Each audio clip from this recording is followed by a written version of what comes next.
Hello दोस्तों, नमस्कार। Toppers classes के इस डिजिटल प्लेटफॉर्म पर आप सभी का स्वागत है। दोस्तों, आज के इस वीडियो में हम लोग चर्चा करेंगे संख्या पत्ती से जुड़ा हुआ जितना भी परिभाषा है, जैसे संख्या क्या है, अंक किसे कहते हैं, संख्या कितने प्रकार का होता है, परिमेय, अपरिमेय, पूर्ण, पूर्णांक इत्यादि सभी परिभाषाओं पर जो है चर्चा करेंगे, उसके उदाहरण पर चर्चा करेंगे।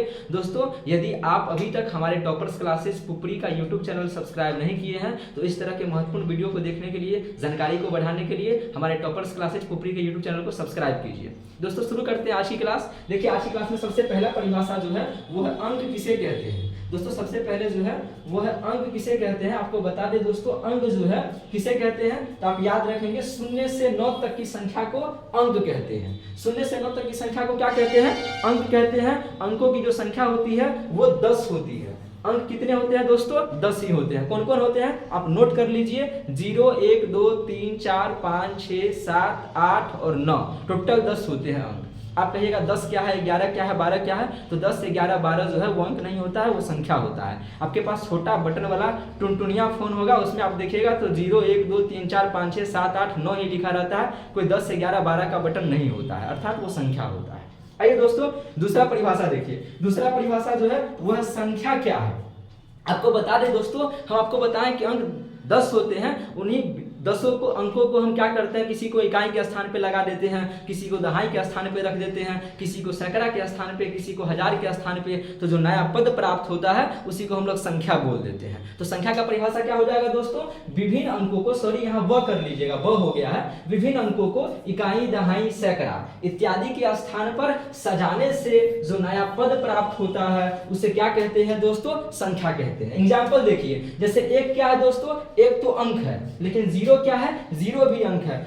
0 को इकाई के स्थान पे, 1 को दहाई के स्थान पे रख दिए तो एक नया चीज आया जिसे हम लोग 10 बोलते हैं, और ये 10 क्या है, संख्या है। उस हिसाब से आप 12 को देखिए, 18 को देखिए, 105 को देख लीजिए। 5 इकाई के स्थान पे, 0 दहाई के स्थान पे, 1 सैकड़ा के स्थान पे, तो ये तीनों तो अंक ही है ना। अंक से ही क्या बना दोस्तों, संख्या बना। तो विभिन्न अंकों को इकाई, दहाई, सैकड़ा इत्यादि के स्थान पर सजाने से जो नया पद प्राप्त होता है उसे क्या कहते हैं, संख्या कहते हैं। दोस्तों, एक काम कीजिए, आप लोग जब परिभाषा पढ़ा रहे हैं, आपको जो कुछ भी पढ़ा रहे हैं उसका एक नोटबुक बना लीजिए, उसमें नोट करते रहिए, वीडियो को रोक करके नोट कर लिया कीजिए। या फिर एक काम कीजिए, आप इसका स्क्रीनशॉट ले लीजिए और बाद में नोट कर लीजिएगा। पहले आप इसका स्क्रीनशॉट लीजिए, हम साइड हो जाते हैं, फिर आपको अगला परिभाषा बताते हैं।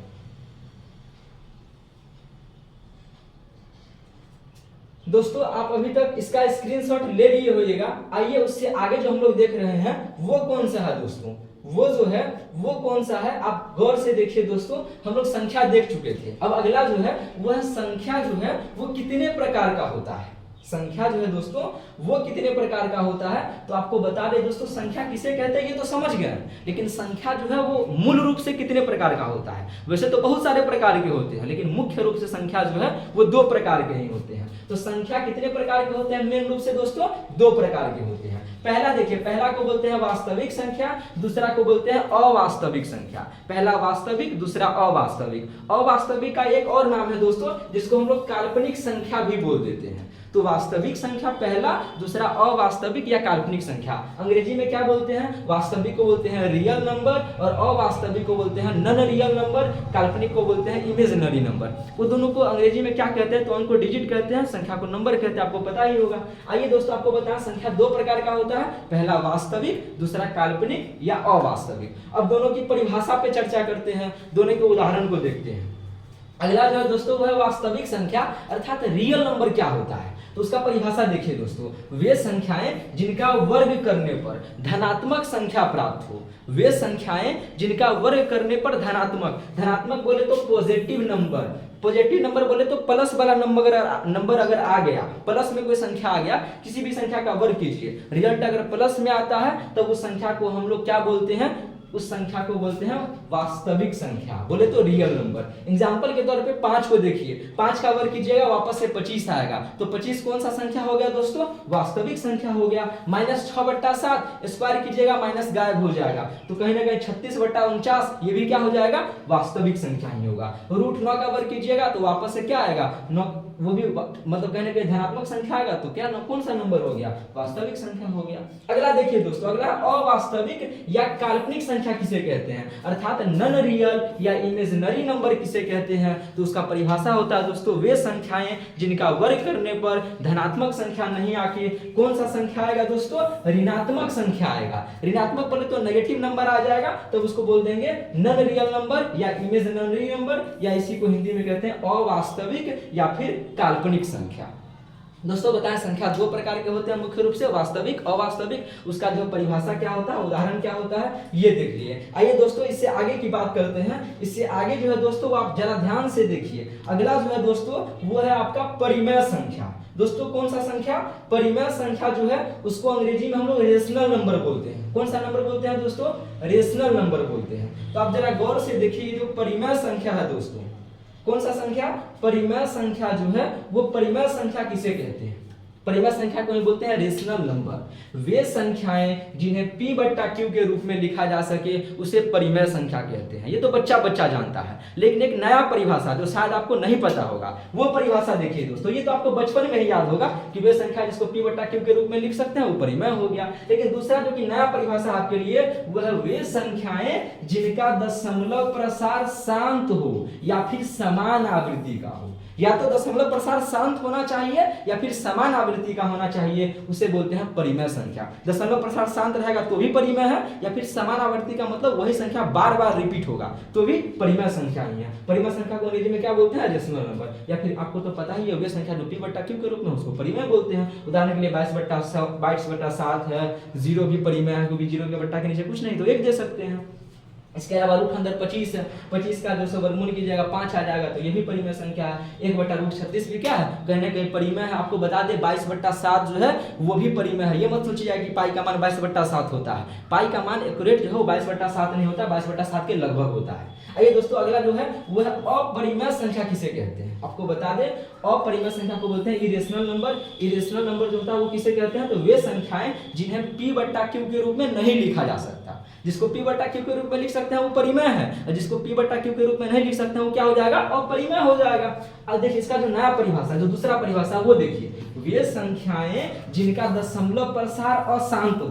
परिमेय वाला में शांत होगा, अपरिमेय वाला में क्या होगा, अशांत होगा। या फिर परिमेय वाला में समान आवृत्ति हो रहा था, यहाँ पे असमान आवृत्ति होगा। यानी संख्या आवृत्ति तो होगा, रिपीट तो होगा, लेकिन अलग अलग संख्या रिपीट हो जाएगा, तब उसको बोलते हैं अपरिमेय संख्या। जैसे में देखिए √2, √3, √5, √11, या फिर पाई भी क्या होता है दोस्तों, याद रखिएगा पाई के बारे में तो मैट्रिक में, इंटर में, कहीं भी आप एग्जाम दीजिए, कोनो कॉम्पिटिटिव एग्जाम दीजिए, वहां पाई आपको देखने को मिलेगा ही। पाई एक संख्या तो पाई एक अपरिमेय संख्या है। आइए दोस्तों आगे आपको बताते हैं, आगे जो आपका है वो है प्राकृत संख्या किसे कहते हैं। और ये बच्चा बच्चा जानता है कि प्राकृत संख्या किसको कहते हैं, तो अंग्रेजी में प्राकृत संख्या को बोलते हैं नेचुरल नंबर। परिभाषा है वो तो आपको पता ही होगा, लेकिन एक नया परिभाषा आपको बताएंगे, कुछ ऐसा बात बताएंगे जो सुने भी नहीं होइएगा। जैसे आपको पता होगा कि गिनती की संख्या को क्या बोलते हैं, प्राकृत संख्या कहते हैं। ये तो सब जानता है कि गिनती की संख्या को क्या कहते हैं, प्राकृत संख्या। लेकिन आपको पता है प्राकृत संख्या का खोज कौन किया था, नहीं पता तो नोट कर लीजिए। जो प्राकृत संख्या का खोज किए थे विद्वान, उसका नाम था पाइनोस। क्या नाम था, पाइनोस जो है वो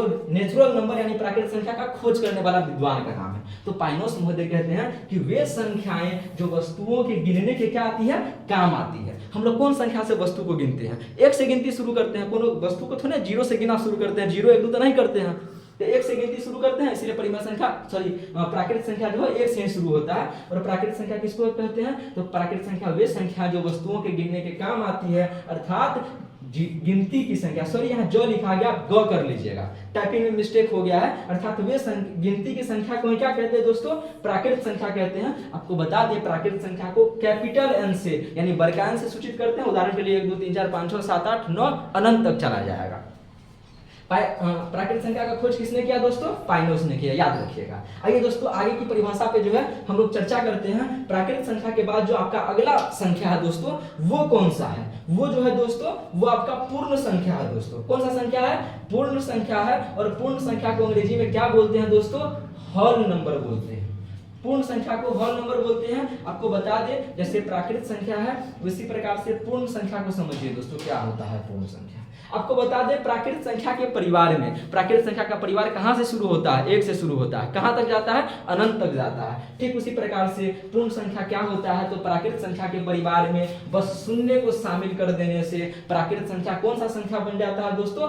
पूर्ण संख्या बन जाता है। पूर्ण संख्या को अंग्रेजी में होल नंबर बोलते हैं। इसलिए पूर्ण संख्या को सूचित करना हो, दर्शाना हो तो कैपिटल W से सूचित करते हैं। शुरू कहां से होगा? 0 से होगा। तो उदाहरण में क्या लिख सकते हैं? 0 1 2 3 4 5 6 7 8 9 10 अनंत तक चला जाएगा। आप इसका स्क्रीनशॉट ले लीजिए। देखिए अगला जो क्वेश्चन है दोस्तों वो है पूर्णांक संख्या किसे कहते हैं। ये जो है बहुत ही इंपॉर्टेंट नंबर है दोस्तों। इसको अंग्रेजी में इंटीजर्स नंबर बोलते हैं।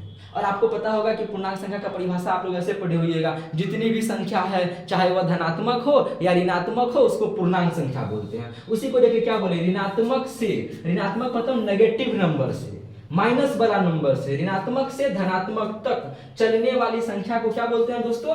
पूर्णांक संख्या कहते हैं। पूर्णांक संख्या को अंग्रेजी में क्या कहते हैं? इंटीजर्स नंबर कहते हैं। लेकिन एक मुद्दा जो है दोस्तों ये है कि पूर्णांक संख्या को सूचित किससे करते हैं? जैसे प्राकृत को अंग्रेजी में नेचुरल कहते हैं, नेचुरल को n से सूचित कर दिए।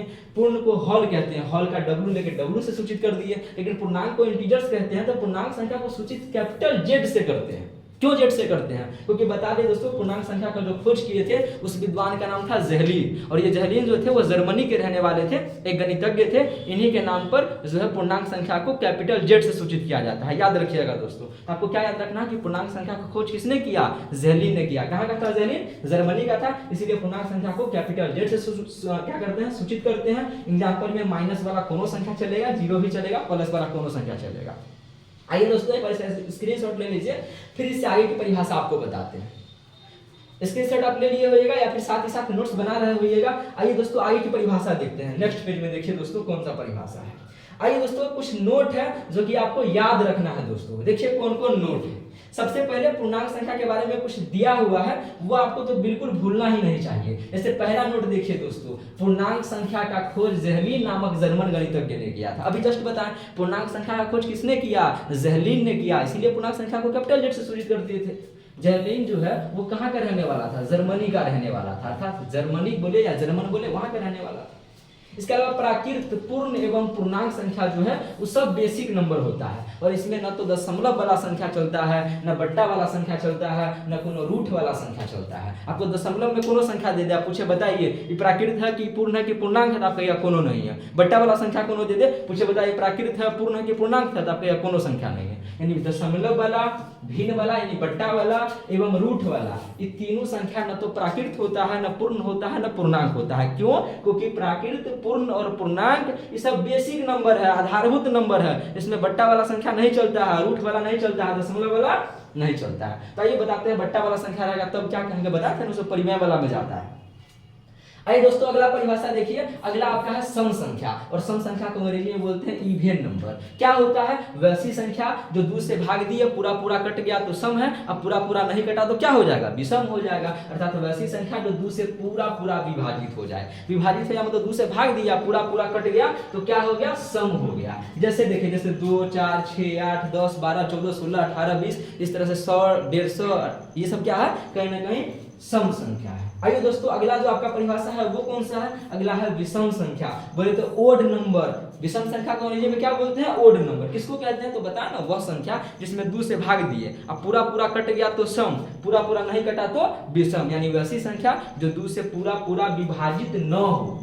जहां पे न हो तो हो जाएगा विषम संख्या, 2 से पूरा पूरा विभाजित हो तो हो जाएगा सम संख्या। उदाहरण के लिए 1 जो है विषम है, 3 विषम है, 5 विषम है, 7 विषम है, 9 विषम है, 11 विषम है, 13 विषम है, 15 विषम है। क्यों? क्योंकि 15 में भाग दीजिएगा, दूसरे पूरा पूरा कटेगा नहीं कटेगा, दूसरा से 14 हो जाएगा, शेषफल 1 बच जाएगा, इसीलिए क्या हो जाएगा? विषम हो जाएगा। देखिए अगला जो है वो कौन सा है दोस्तों? अगला आपका है भाज्य संख्या। और भाज्य संख्या का 1-2 नाम जो शायद आप नहीं जानते होइएगा, ध्यान रखिएगा। भाज्य संख्या को ही बोलते हैं यौगिक संख्या, इसी भाज्य संख्या को ही बोलते हैं संयुक्त संख्या। तो भाज्य संख्या, यौगिक संख्या या फिर संयुक्त संख्या, जिसको अंग्रेजी में बोलते हैं कंपोजिट नंबर, इसको कहते हैं। वैसी संख्या जो स्वयं और एक के अलावा किसी भी दूसरी संख्या से क्या हो जाए, विभाजित हो जाए। वैसी संख्या जिसको भाग दिए, स्वयं से तो सब संख्या कटता है, एक से सब संख्या कटता है, इसके अलावा और किसी से कट गया तो क्या हो जाएगा, भाज्य हो जाएगा। देखिए दोस्तों, भाज्य संख्या का जो उदाहरण होता है वो 2 नहीं होता है। 2 क्यों नहीं होता है, क्योंकि 2 में जो भाग दीजिएगा तो 2 खुद 2 से कटेगा,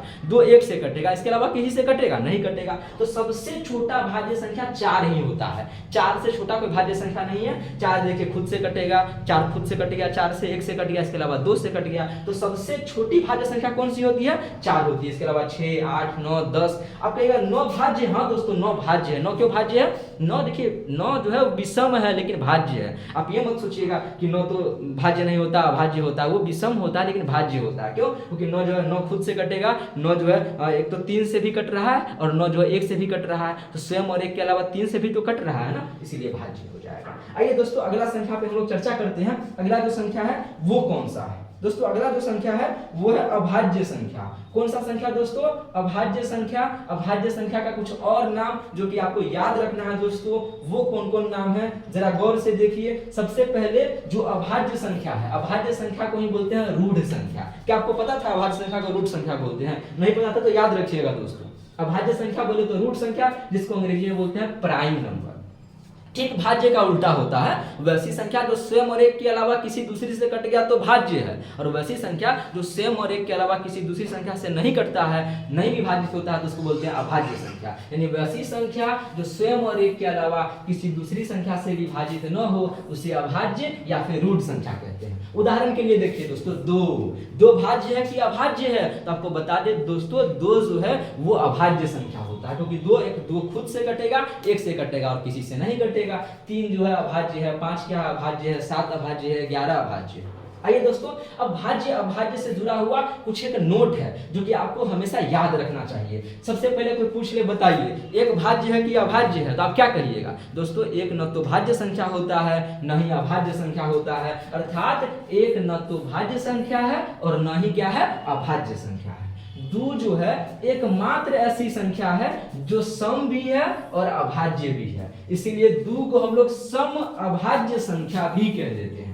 आपसे कोई पूछ ले, बता सम अभाज्य संख्या किसको कहते हैं? सम का मतलब हुआ कि सम होना चाहिए और अभाज्य भी होना चाहिए, तो एकमात्र संख्या 2 ही वह संख्या है जो खुद सम भी होते हुए क्या है, अभाज्य है। तो सम अभाज्य संख्या 2 को बोलते हैं। क्यों, क्योंकि 2 सम होते हुए भी क्या है, अभाज्य है। इसके अलावा आपको कोई संख्या नहीं मिलेगा गणित की दुनिया में जो सम भी हो और अभाज्य भी हो। आइए दोस्तों अगला जो क्वेश्चन है वो देखिए।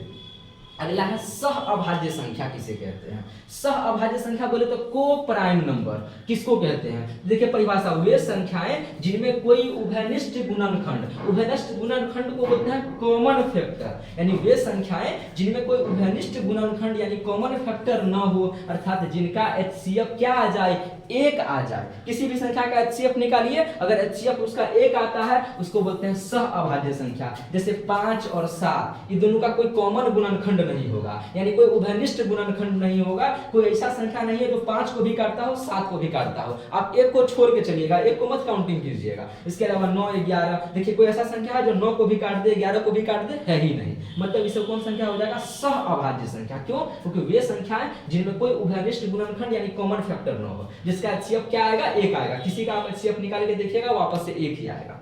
आइए दोस्तों आपको अगला क्वेश्चन जो है वो बताते हैं, वो कौन सा है दोस्तों। सह अभाज्य संख्या के बाद जो आपका है वह है ट्विन अभाज्य संख्या। ट्विन अभाज्य संख्या बोले तो ट्विन प्राइम नंबर कौन सा है दोस्तों? देखिए जो ट्विन अभाज्य संख्या है, देखिए ट्विन अभाज्य संख्या जो है वो किसको कहते हैं? एक बार ध्यान से देखिए दोस्तों, ट्विन अभाज्य संख्या नाम सुने थे कभी?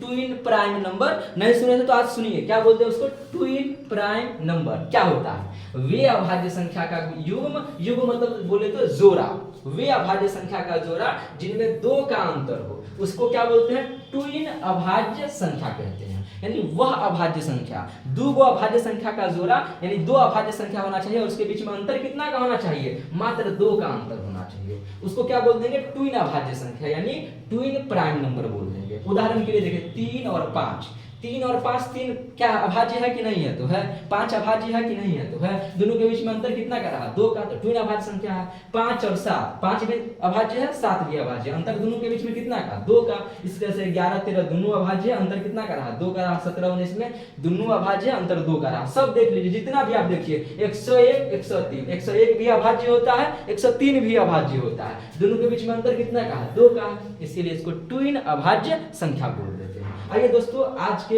इस क्लास का सबसे अंतिम परिभाषा, जिसका नाम शायद आप सुने भी होइएगा, रामानुजम संख्या किसे कहते हैं? रामानुजम नंबर जो है वह क्या होता है? अभी सीटेट जो हुआ था उसमें भी ये क्वेश्चन आया था दोस्तों। कहते हैं वह छोटी से छोटी संख्या जो दो भिन्न प्रकार से घनों के योग के रूप में लिखी जा सकती है। यानी वह छोटा से छोटा संख्या जिसको हम दो घन के योग के रूप में लिख सकते हैं। घन का मतलब पावर में 3 होता है। वह संख्या जिसको हम सबसे छोटा संख्या बताइए जिसको हम 2 घनों के योग के रूप में लिख सकते हैं, उसको रामानुजम संख्या कहते हैं। आपको बता दें, एकमात्र रामानुजम संख्या जो है वो 1729 है, क्योंकि 1729 को हम 2 घनों के योग के गुणनफल के रूप में लिख सकते हैं।